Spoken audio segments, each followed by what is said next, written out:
Good morning, Independence. It is 93 days to Super Tuesday, and we're in full holiday season swing. And that, at this time of year, has come to also mean that Congress is in budget negotiation full swing. That's not how it's supposed to be, though. The budget shouldn't be something that is on the news all the time and worried about government shutdowns and continuing resolutions and passing these giant bills at the end of the year. But that's how Congress has come to work every single year. But I'm going to talk about how it's supposed to work.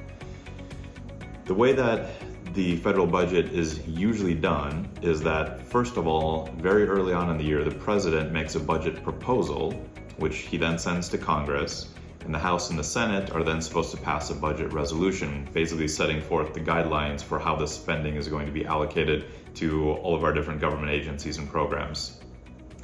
And then Congress, both the House and the Senate, are supposed to pass 12 individual appropriations bills. So this is where there are categories of everything from agriculture to defense spending to veterans affairs, transportation, health, education, park services, energy, all of the other government agencies and programs. And each one of these 12 appropriation bills it's not a big massive bill. It's related categories of spending in government agencies and government programs that the Congress is supposed to go through and audit and investigate and make sure that all of your tax dollars is being accounted for and is being spent on things that will help us move forward.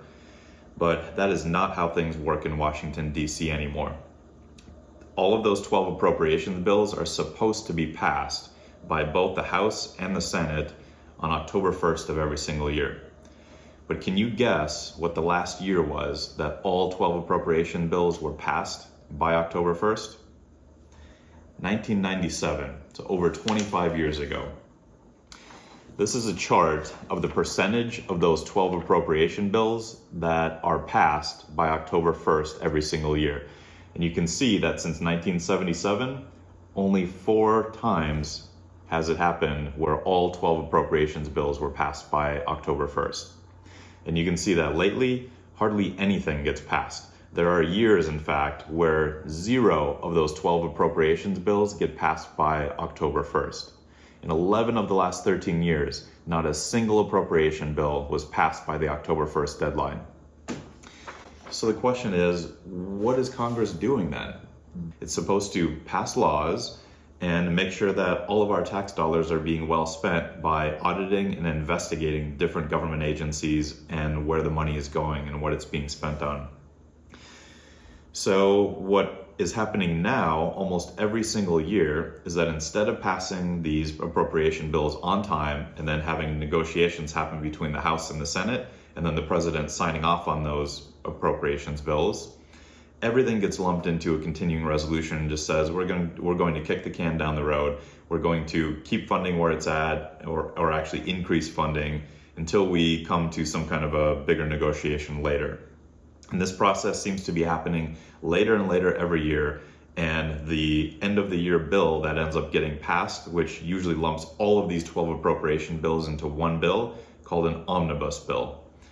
When you hear the word continuing resolution or omnibus bill, you should hear the words unaccountable government spending, pork, and corruption, because that's how it works. This is done intentionally so that the government agencies and how they're using all of our tax money is not investigated or looked at closely.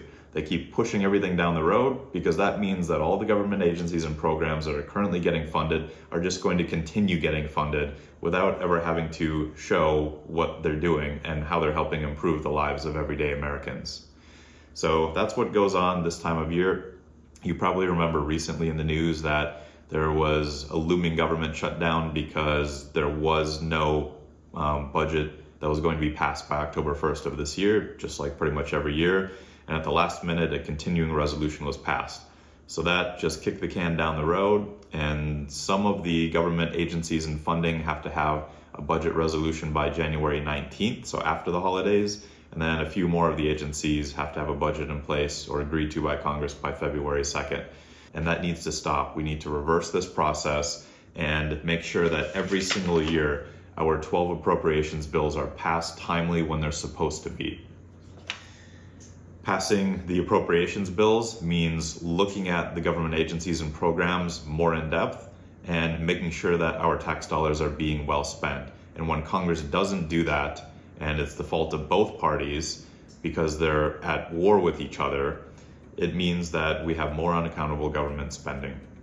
So I just wanted to bring that up today because we're in the 12th month of the year, and there are also 12 appropriations bills, and not a single one of them has been passed through both the House and the Senate.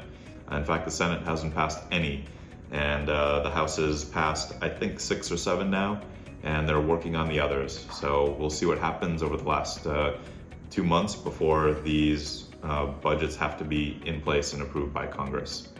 So that's all I wanted to talk to you about today, was how our tax dollars are being accounted for in Washington, D.C., which is basically not at all through continuing resolutions and these giant omnibus bills, which just have completely unaccountable government spending in them.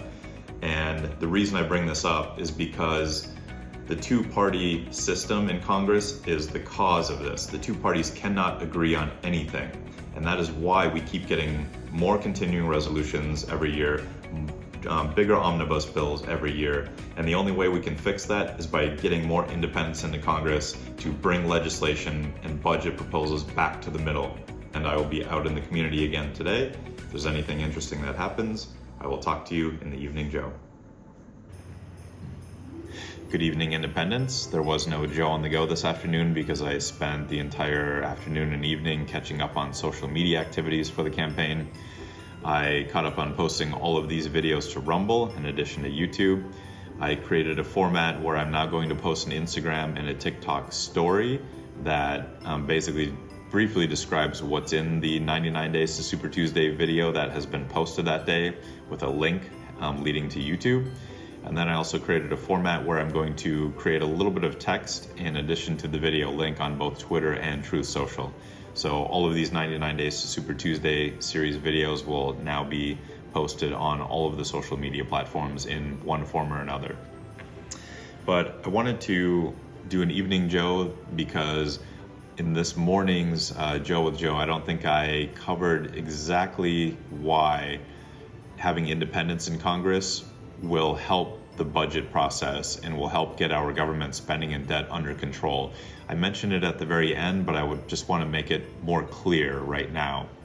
So the question is, why don't we have 12 appropriations bills passed every single year on time? How is it that in the 1990s, when congressmen and women did seem to care about passing budgets on time, that we not only balanced the budget, but we actually had a budget surplus, and we were on track to having zero national debt by 2010. How do we go from that to now, today, having $34 trillion in debt and a $6 trillion annual budget? If you think about it, it's clear what the answer to that question is. It's because we have the two-party system, and both parties have become extremely polarized since the 1990s. There are no longer moderates in either party. There are no longer any members of Congress who have enough integrity to vote against what the party leadership thinks if they believe that it is in the best interest of the voters of their district. The only consideration that members of both parties make when these budget processes come up is, will funding this organization or this program increase our power and votes in the next election or not? And if the answer is yes, they will vote for it. If the answer is no, they will not vote for it. So what is the solution? How do we get back to passing these 12 appropriations bills on time every single year and get back to having a balanced budget and reduce our national debt instead of continuing to grow it exponentially? The answer is having more independents in Congress.